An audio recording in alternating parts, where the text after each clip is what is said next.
Hello सभी को राम राम जी।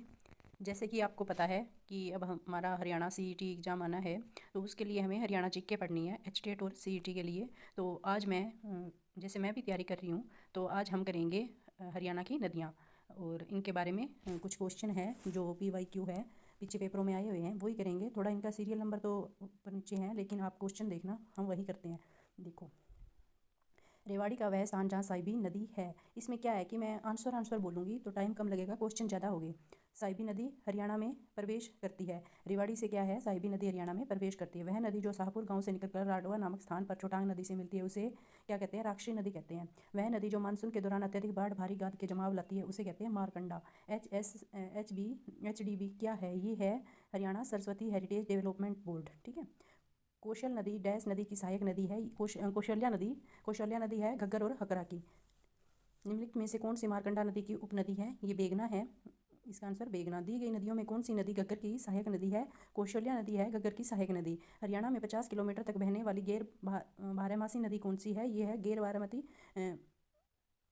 दोहान। वह नदी जो सोलन जिले में दक्षाई नामक स्थान के पास शिवालिक श्रेणी में जन्म लेती है, उसका नाम है घग्गर। घग्गर नदी हरियाणा के किस जिले में नहीं बहती, ये देखो कौन से जिले में नहीं बहती, ये भिवानी में नहीं बहती है, कैथल फतेहबाद सिरसा में बहती है।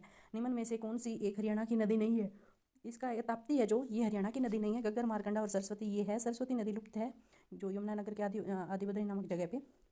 हरियाणा सरस्वती हेरिटेज विकास बोर्ड का चेयरमैन कौन है, इसके मुख्यमंत्री होते हैं, जो हरियाणा के मुख्यमंत्री होते हैं, अब जो हमारे श्री नायब सिंह सैनी हैं वही इनके चेयरमैन है। Haryana Saraswati heritage development board का चेयरमैन कौन है, इसका ये पुराना है, लेकिन अब श्री नायब सिंह सैनी आएगा, यही मुख्यमंत्री है। मारकंडा नदी कहाँ से निकलती है, ये शिवालिक की पहाड़ियों से निकलती है। हरियाणा प्रदेश के यमुनानगर जिला कौन सी नदी के किनारे बसा है, ये यमुना नदी के किनारे बसा है। सरस्वती नदी हरियाणा में कहाँ से प्रवेश करती है, ये आदिबद्री से प्रवेश करती है। सतलुज यमुना लिंक नहर का विवाद हरियाणा और दूसरे किस राज्य के बीच में है, ये है पंजाब। हरियाणा का अंबाला जिला घग्गर नदी की किस दिशा में अवस्थित है, अंबाला जिला ये आएगा पूर्व में है। घग्गर नदी के संबंध में निम्नलिखित में से कौन सा कथन सही नहीं है, ये है, इसका आंसर है यह दिल्ली की राष्ट्रीय राजधानी क्षेत्र पंजाब और हरियाणा से होकर बहती है। हाँ, ये गलत है, क्योंकि घग्गर नदी है ना, ये बारहमासी नदी है और ये हरियाणा की नदी है, बाद में ये राजस्थान में जाके लुप्त हो जाती है, पंजाब से नहीं है ये। निम्नलिखित इसका ए आंसर सही है। निम्नलिखित में से डैश घग्गर नदी में प्रदूषण निर्वहन का एक प्रमुख स्रोत नहीं है, इसका आएगा भूजल का आर्सेनिक प्रदूषण, ये नहीं है इसका।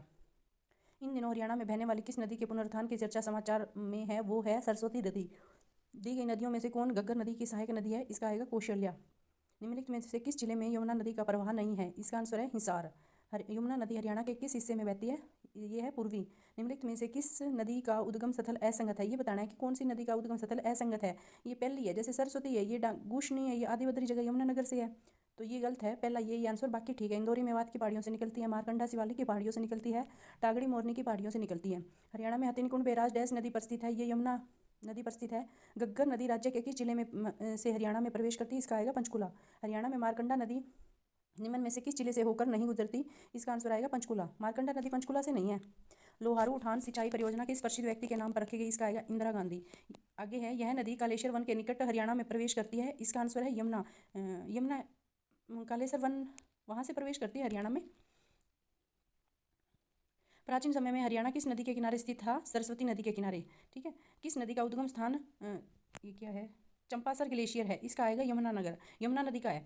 निम्न में से कौन सी नदी हरियाणा से होकर नहीं बहती, इनमें ये देखो घग्गर साहिबी महानदी दोहन महानदी है, ये गलत है इसका, क्योंकि महानदी हरियाणा से नहीं जाती है। टागरी डैश की एक सहायक नदी है, इसका सी आंसर आएगा, मारकंडा की है टागरी। इंदौरी नदी का उद्भव डैश के निकट है, इसका इंदौर आएगा आंसर ए। आगे है, निम्नलिखित कथनों पर विचार कीजिए। हरियाणा में घग्गर नदी द्वारा निर्मित बाढ़ के मैदानों को नीली कहा जाता है, ये सही है। हरियाणा में मारकंड नदी द्वारा निर्मित बाढ़ के मैदानों को घर कहा जाता है, ये गलत है। ए सही है और बी गलत है, तो इसका ए आंसर आएगा। टिपरा पहाड़ी हरियाणा में किस नदी के उत्तर में स्थित है, ये ए है, घग्गर नदी के।